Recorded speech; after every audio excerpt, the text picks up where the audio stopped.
አሰላሙ አለይኩም ወራህመቱላሂ ወበረካቱ።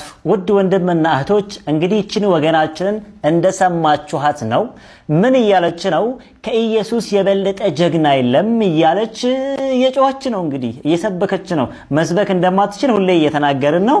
ብቻ ወደ ሐሳቡ ስንመጣ ኢየሱስ ጀግና ነው አለች። ወገናችን ላንቺ ጀግና ማለት ሞትን ፈርቶ ስቅስቅ ብሎ ያለቀሰ እንባውን ዱብ ዱብ የሚያደርግ እጅግ በጣም እየጮኸ የሚማጸን ማለት ነው እንዴ? ላንቺ ጀግና ማለት እስኪ ላስነብብሽ።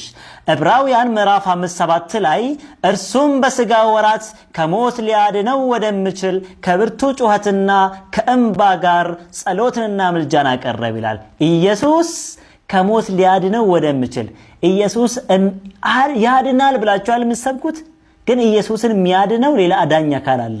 ሹፍ ኢየሱስን የሚያድን ሌላ አዳኝ አካል አለ።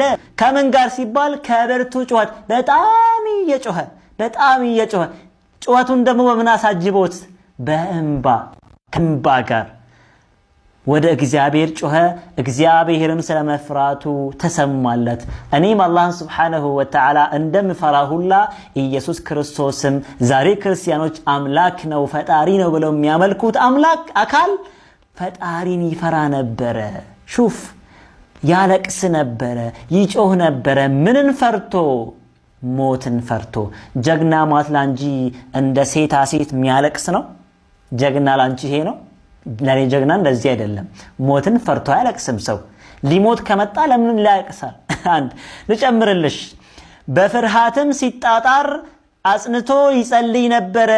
ወዙም በምድር ላይ እንደሚወርድ እንደ ደም ነጠብጣም ነበር። በጣም የሚያልበው ላቡ እንደ ደም ነበረ የሚንጠባጠበው። ከምን አንፃር? ሞትን ከመፍራት አንፃር። እንግዲህ እናንተ አምላክ ነው ጀግና ነው እያልሽ ያለሽው ሞትን ፈርቶ ደምን የሚመስል ያክል እያንጠባጠበው ነበር ላብ። ሹፍ ልጨምርልሽ። ነፍሴ እስከ ሞት ድረስ እጅግ አዘነች፣ በዚሁ ቆዩ ከእኔ ጋርም ትጓል አላቸው ለደቀ መዛሙርቶች። በጣም ነበረ በጣም ያዘነው፣ በጣም ነበረ የከፋው። ጀግና ማለት ላንቺ ይህ ነው እንዴ? ለኔ ግን ጀግና ይሄ አይደለም። ሁለተኛ ስለ ኢየሱስ ክርስቶስ ሞት አስመልክቶ መጽሐፍ ቅዱስ ሁለት አይነት አይዲያዎችን እንደሚያራምድ እሙን የሆነ ጉዳይ ነው። አንደኛው የመጽሐፍ ቅዱስ ክፍል ኢየሱስ ሞቷል ብለው የሚናገር ጥቅሶች አሉ። ሌላኛው የመጽሐፍ ቅዱስ ክፍል ደግሞ ኢየሱስ እንዳልሞተ፣ እንዳልተሰቀለ፣ እንዳልተገረፈ፣ እንዳልተተፋበት ይልቁንም በክብር ወደ አላህ ሱብሓነሁ ወተዓላ እንዳረገ የሚገልጹ ምኖች አሉ? ጥቅሶች አሉ። ከዛ መካከል አሁን የጠቀስኩት ዕብራውያን 5:7 አንዱ ምንድነው? እግዚአብሔርን ጸልዩዋል እንዳይሞት እየፈራ እያለቀሰ እየጮኸ ጸሎቱ ተሰማለታል። መሞት አይፈልግም፣ ጸለየ፣ ተሰማለት፣ አልሞተም። ሁለተኛው የዮሐንስ ወንጌል ምዕራፍ 7 ከ32 እስከ 34 ላይ ፈሪሳውያኖችን ትፈልጉኛላችሁ አላቸው። ለምንድን ነው የሚፈልጉት ስንላቸው ሊገሉት፣ አታገኙኝም አላቸው። ወዳለሁበትም ልትመጡ አትችሉም አላቸው።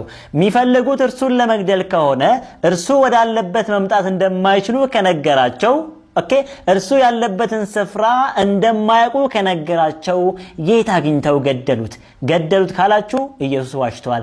ሰቀሉት ካላችሁ ኢየሱስ ቀጥፎ አታለውናል ማለት ነው። ስለዚህ ወገናችን እባክሽን እንደው መጽሐፍ ቅዱስን አንብቢ እንልሻለን። ይሄ ምክሬ ነው።